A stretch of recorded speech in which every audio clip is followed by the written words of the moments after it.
এটি একটি উপন্যাস যেটি শত শত মানুষকে আত্মহত্যায় প্ররোচিত করেছিল।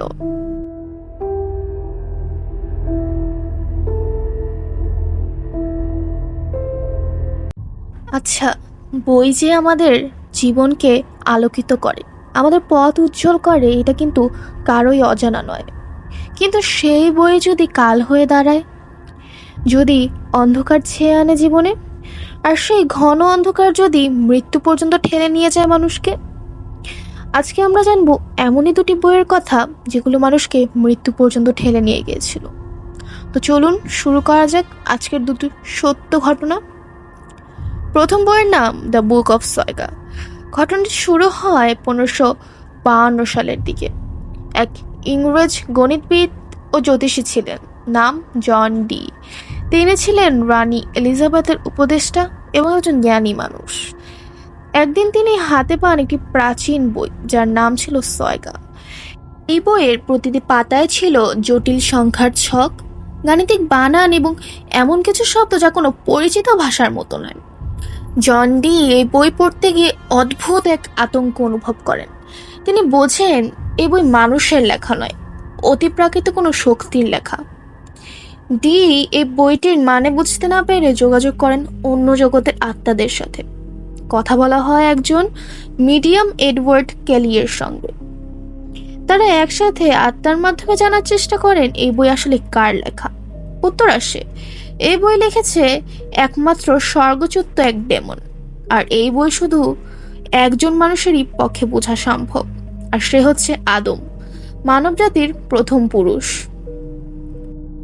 দ্বিতীয় গল্পটির নাম the sorrows of young weather.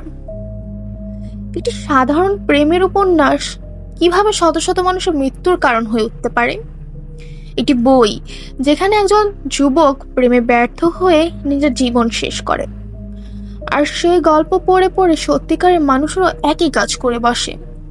এটি শুধুমাত্র একটি উপন্যাস না, বরং ইতিহাসের সবচেয়ে বিপজ্জনক সাহিত্যকর্ম।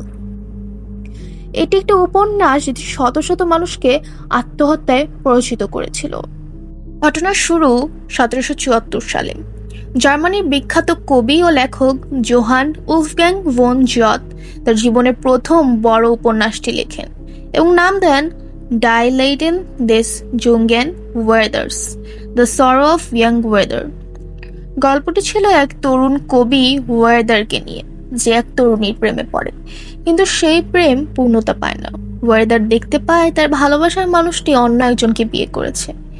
এই হৃদয় ভাঙ্গা অসহ্য কষ্ট আর বিষাদের মধ্যে পড়ে ওয়েদার নিজের পিস্তল নিয়ে আত্মহত্যা করে। এই উপন্যাস প্রকাশের পর ইউরোপ জুড়ে ঘটতে থাকে অস্বাভাবিক এক ঘটনা। অনেক তরুণ যারা বইটি পড়েছে তারা ওয়েদারের মতো পোশাক পরতে শুরু করে, তারা ওয়েদারের মতো জীবনযাপন করতে থাকে, আর সবচেয়ে ভয়াবহ বিষয় হলো তারা ওয়েদারের মতো আত্মহত্যা করতে শুরু করে। শত শত তরুণ এই বইয়ের প্রভাবে নিজেদের জীবন শেষ করে দেয়।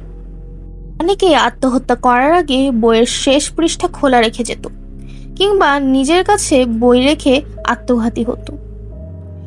যেখানে বই মানুষকে সচেতন করার কথা, সেখানে এই বই মানুষের জীবন কেড়ে নিচ্ছিল। ওয়েদার ফিভার নামে একটি সামাজিক উন্মাদনা ছড়িয়ে পড়ে। এমনকি ইউরোপের অনেক সরকার এই বইটি নিষিদ্ধ করে। জনসাধারণকে নিষিদ্ধ করা হয় এই বই না পড়তে। মনোবিজ্ঞানীরা আজও এই ঘটনার নাম দেন ওয়েদার ইফেক্ট, যার অর্থ হলো কোনো আত্মহত্যার গল্প যখন বেশি প্রচারিত হয়, তখন কিছু মানুষ অনুপ্রাণিত হয়ে নিজের জীবন শেষ করতে চায়। জিয়ত নিজেও এই ব্যাপারে ভয় পেয়ে গিয়েছিলেন। তিনি বলেছিলেন, আমি যে গল্প লিখেছিলাম তা কখনো ভাবিনি বাস্তবে মানুষ অনুসরণ করবে। এটা আমার জীবনের এক ভারী দুঃখ। তাহলে প্রশ্ন থেকে যায়, একটি বই কি শুধুই কল্পনা হতে পারে, নাকি কল্পনার মধ্যে লুকিয়ে থাকে এমন এক মানসিক প্রভাব যা মানুষকে সত্যিকারের মৃত্যু পর্যন্ত ঠেলে নিয়ে যেতে পারে? আপনার কি মনে হয়, এই বইগুলো শুধুই গল্প, নাকি এর পেছনে লুকিয়ে আছে ভয়ানক কোনো বাস্তবতা? কমেন্টে লিখে জানাবেন। ধন্যবাদ।